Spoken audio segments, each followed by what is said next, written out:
Hello, everyone. Terrence here with Hollywood Already Did It. And just like they promised, Disney has released the official full trailer, their second trailer, but the official full trailer for their live action remake, Mulan. And we'll get into it right after the jump.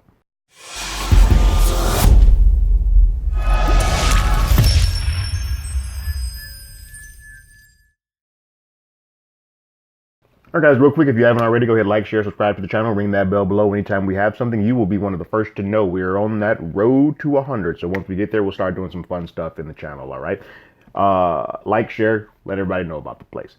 Let's check out what Disney's has to offer with this live action remake, alright? So, I think I said it before when we did the live action teaser for Mulan, that how I feel about the live action Disney films varies from time to time. Since that one, I have seen Lady and the Tramp, the live action movie, and I adored that movie. It's so cute. It's probably among the top 3 of my favorite live action remakes of theirs.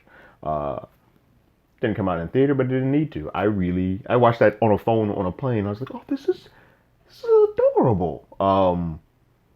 I think what happened with the teaser trailer for some people, while it visually looks stunning, a lot of people were complaining that the lack of the Mushu and songs and some of the Disney-ified things that happened in the animated movie weren't there, that they weren't as keen. I'm not of that ilk, because I believe that there are 3 types of live-action remakes. There's the 1-to-1 ratio. They're the ones that change some things, like Aladdin, where we add in more of Jasmine. Or then there are ones like, I think what Mulan's doing is kind of doing their own thing all in all. I don't think any of them are wrong. I do think it's a little bit more original and creative to kind of do your own thing off of a world, as opposed to doing a 1-to-1 ratio like Beauty and the Beast was. But I think they both have merit, and it's clear that it has not stopped the box office Disney train from going. But let's see what this full trailer has done for Mulan. Do you know why Phoenix sits on the right hand of the Emperor? She is his guardian, his protector. That she's both beautiful and strong. Your job is to bring honor to the family. Do you think you can do that?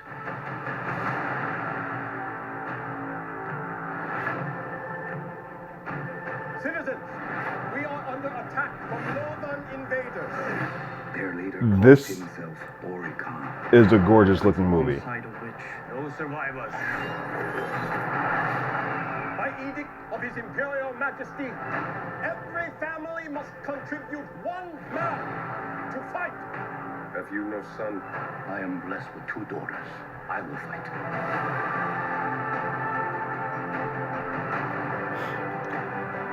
Similarly to all Disney films, one of these parents gotta die. That's just the way that Disney does things. A parent is going to die.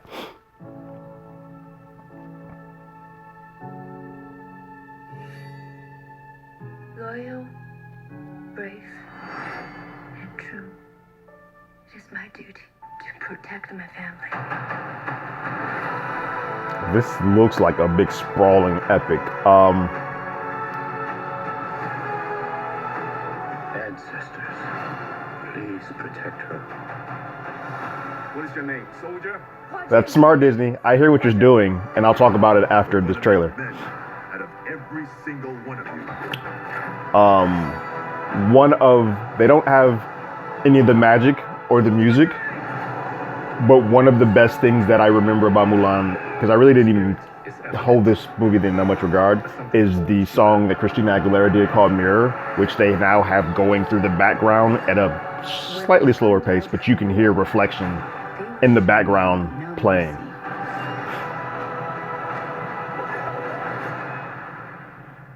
I'm Hua Mulan. I will bring honor to us all.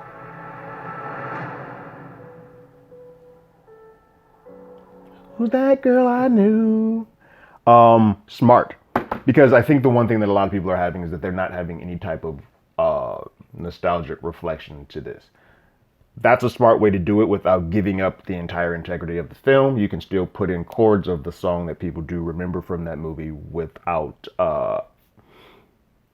being so ham-fisted as to doing the exact same thing that the previous movie had done. I like that. I like that. I like that song a lot, and that actually got me a little bit amped. This trailer looks fantastic. I want to see this movie, and I think I need to see this movie in a big sprawling theater.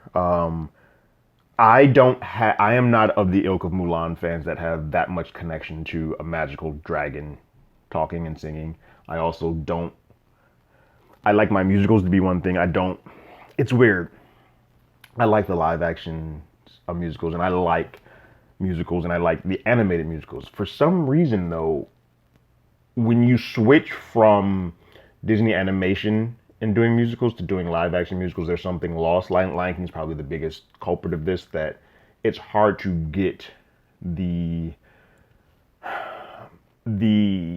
purpose or point of breaking it out into song in the middle of a live action movie as easier than it is to do so in animation form. And so I'm okay with losing music if it doesn't mess up, if the music is not telling story beats. For like Phantom of the Opera, you have to have those songs because those songs are telling points of the story. I don't think that there's breaks in stories for Mulan and a lot of the Disney action animated films, that they're just singing and then getting back to the story. So yeah, I'm intrigued. I'm in. I think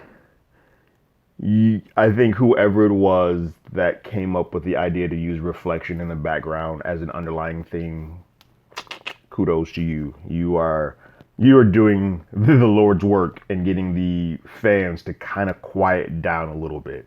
I like the look of the movie. I think the actress looks great. I'm not getting into the politics of anything. I know that she said some things that have turned some people who feel another type of way against her. I don't think that is a reason to outright ban or boycott Mulan. I'm not getting into all of that, but I think you can separate, or should separate sometimes,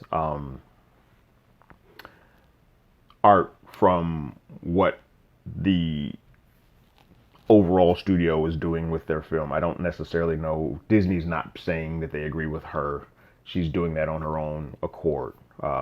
So I know that's not going to change anybody's mindset or what they believe in or how they feel, because I get it.